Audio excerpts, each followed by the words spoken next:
Before Sharknado, before Lake Placid, there was Piranha, a low-budget 1978 horror flick that gave us a school of mutant fish and turned them into a feeding frenzy of B-movie fun. Today, we're reviewing this cult classic, breaking down its gutsy protagonist, flesh-ripping antagonists, the campy script, and more. Piranha opens with a familiar setup. Two teens go for a nighttime swim in a seemingly abandoned military testing site, and they never come back. Soon, we meet Maggie McKeown, a plucky insurance investigator played by Heather Menzies. She's tracking the missing teens, and she recruits the help of the reclusive Paul Grogan, played by Bradford Dillman. But how Maggie goes about recruiting Paul gives us the indication that the film isn't too worried about logic, but then again, the film is about genetically mutated fish, so I can't judge it too harshly. In their search for the missing kids, Maggie and Paul unwittingly release a swarm of genetically altered piranhas designed as a failed military experiment into the local river system.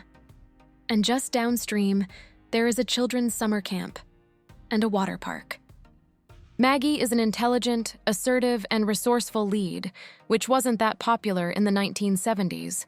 She's not your typical scream queen. Paul, her reluctant partner, brings a reluctant hero arc. He can best be described as the everyman with the local knowledge. There's good chemistry between the two leads, and their banter adds levity between the bloodshed. Let's talk about the real stars of the film, the piranhas. They're not just ordinary river fish.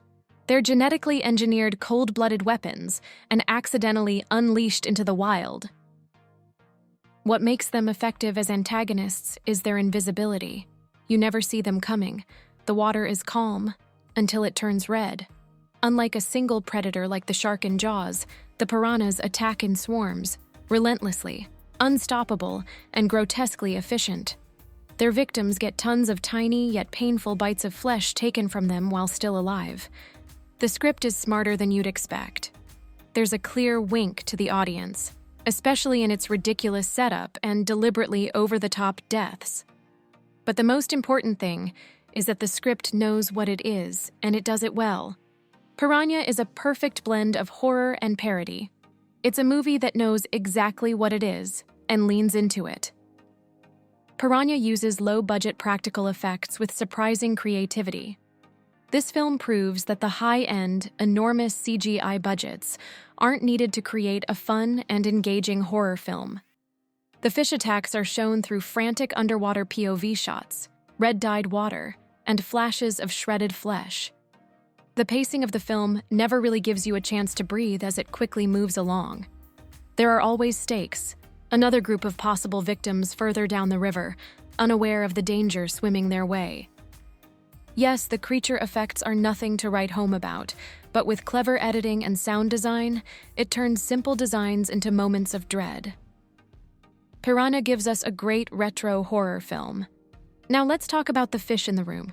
Piranha came out 3 years after Jaws, and it's no secret, it was made to ride that wave. In fact, Universal Pictures almost sued until Jaws director Steven Spielberg himself reportedly called it his favorite of the Jaws ripoffs. Jaws is a suspense masterpiece with iconic pacing. Piranha, by contrast, is a satirical B-grade bloodbath with a brain hiding under its fins. Piranha is a cult classic for a reason. With its scrappy energy, cheeky script, and buckets of blood, it proves that horror doesn't need a massive budget to make a splash. It's smartly dumb, hilariously horrifying, and every bit a product of its time, in the best way possible. If you're into creature features, practical gore, and 70s paranoia, Piranha is a must-watch. Just maybe skip the river swim afterward. Liked the review? Hit that like button, drop a comment with your favorite horror film, and don't forget to subscribe for more deep dives into horror. Until next time, watch the water.